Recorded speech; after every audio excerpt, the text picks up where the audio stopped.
Hello दोस्तों, आज की इस वीडियो में हम कक्षा 12 के भौतिक विज्ञान के सबसे महत्वपूर्ण वीवीआईएमपी क्वेश्चन को देखने वाले हैं, जो कि आपके एग्जाम के लिए अति महत्वपूर्ण है। अगर आप इन प्रश्नों को अच्छे से तैयार करते हैं तो आप अपने एग्जाम में 70 में से 65 नंबर इन्हीं प्रश्नों में से आसानी से प्राप्त कर सकते हैं।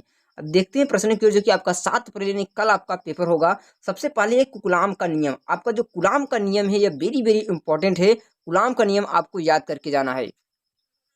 दूसरा क्वेश्चन है कि विद्युत क्षेत्र की तीव्रता, यानी आपको विद्युत क्षेत्र की तीव्रता यानी इलेक्ट्रिक इंटेंसिटी आपको ज्ञात करने जाना है। जो विद्युत क्षेत्र की तीव्रता होती है E बराबर 1/4πε0। यानी तीसरा है गॉस प्रमेय, आपको गॉस प्रमेय भी याद करके जाना, जो कि आपके लिए बहुत महत्वपूर्ण है गॉस प्रमेय। उसके बाद वैद्युत फ्लक्स और वैद्युत द्विध्रुव आघूर्ण, वैद्युत द्विध्रुव आघूर्ण और वैद्युत फ्लक्स भी महत्वपूर्ण है। उसके बाद देखते हैं वैद्युत विभव क्या होता है। वैद्युत विभव आपको लेकर जाना है, यानी कूलाम का नियम, वैद्युत क्षेत्र की तीव्रता, गॉस प्रमेय, वैद्युत द्विध्रुव आघूर्ण, वैद्युत फ्लक्स, वैद्युत विभव, क्या वैद्युत विभव और इलेक्ट्रॉन बोल्ट।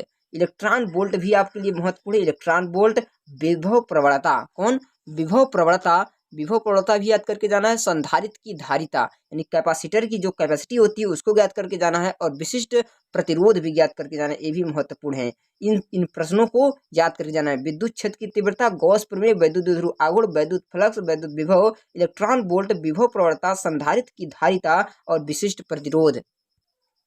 उसके बाद है किरचॉफ का नियम, आपको किरचॉफ के दोनों नियम को याद करके जाना है, यानी संधि का नियम और लूप का नियम। किरचॉफ के दो नियम है, दोनों नियम को याद करने जाना है। संधि का नियम जो होता है तो सभी बिंदुओं पर आने वाली धारा और जाने वाली धाराओं का बीजगणितीय योग शून्य होता है, और लूप का नियम भी आपको याद करके जाना है, जो कि ईएमएफ पर आधारित है। उसके बाद धारा घनत्व आपको याद करना है, जे का मान याद करके जाना है। धारा घनत्व, व्हिटस्टोन सेतु भी आपके लिए वेरी वेरी इंपॉर्टेंट है। व्हिटस्टोन सेतु और सेल का आंतरिक प्रतिरोध, सेल का आंतरिक प्रतिरोध, लॉरेंज बल, आपको लॉरेंज बल भी याद करके जाना है, वेरी वेरी इंपॉर्टेंट है लॉरेंज बल। उसके बाद है कि बायो सेवर्ट का नियम, किसका नियम, बायो सेवर्ट का नियम, लॉरेंज बल, बायो सेवर्ट का नियम, एम्पियर का परिपथ नियम, एम्पियर के परिपथीय नियम को याद करके जाना है।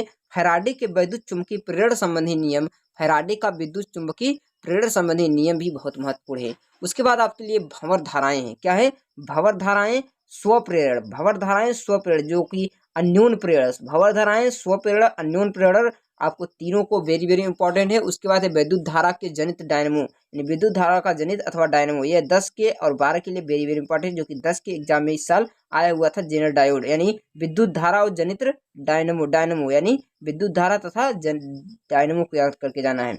जो जनित्र होता है जनरेटर, और ट्रांसफार्मर तो आपके लिए इंपॉर्टेंट, ट्रांसफार्मर और चौक कुंडली तीनों सेम नियम पर आधारित है, तीनों को याद करके जाना है, ट्रांसफार्मर और चौक कुंडली।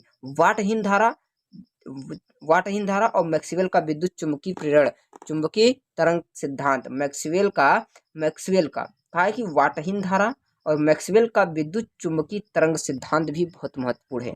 उसके बाद क्रांतिक कोण क्या होता है, इसको याद करके जाना है।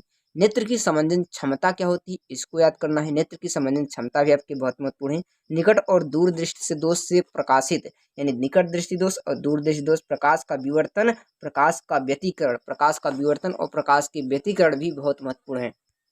उसके बाद है तरंगार्ग, तरंगार्ग या हाइगेंस का तरंग सिद्धांत, तरंगार्ग और हाइगेंस का तरंग सिद्धांत भी आपके लिए महत्वपूर्ण है। प्रकाश का विद्युत कार्यफलन, प्रकाश का विद्युत कार्यफलन और डी ब्रोगली का तरंगदैर्घ्य व्यंजक ज्ञात करके जाना है। डी ब्रोगली का जो तरंगदैर्घ्य का व्यंजक प्राप्त होता है उसको, और रदरफोर्ड का परमाणु मॉडल भी याद करके जाना है। रदरफोर्ड का परमाणु model, hydrogen spectrum, hydrogen spectrum जिसमें लाइमेंस श्रेणी आती है, नाभिकीय संलयन और नाभिकीय विखंडन दोनों को पढ़ के जाना है। ऊर्जा बैंड क्या होता है, इसको पढ़ के जाना है, ऊर्जा बैंड को। और फोटो डायोड और zener diode, photo diode, zener diode, और इसमें एलईडी भी आपके लिए बहुत महत्वपूर्ण है। कौन, एलईडी, लाइट एमिटिंग डायोड, इसका फुल फॉर्म होता है light emitting diode. Photo diode, zener diode या एलईडी तीनों बहुत महत्वपूर्ण है। इसके बाद पीएन संधि डायोड का प्रयोग दृष्टिकारी के रूप में, जो पूर्ण तरंगदैर्घ्य दृष्टिकारी और अर्ध तरंग दृष्टिकारी का आपको चित्र बना के जाना है, चित्र भी आपके लिए बहुत महत्वपूर्ण है। यह प्रश्न आपके लिए वेरी वेरी इंपॉर्टेंट है। इन प्रश्नों को अगर आप अच्छे से तैयार करके जाने तो आप अपने एग्जाम में 65 में से 70 में से 65 नंबर आसानी से प्राप्त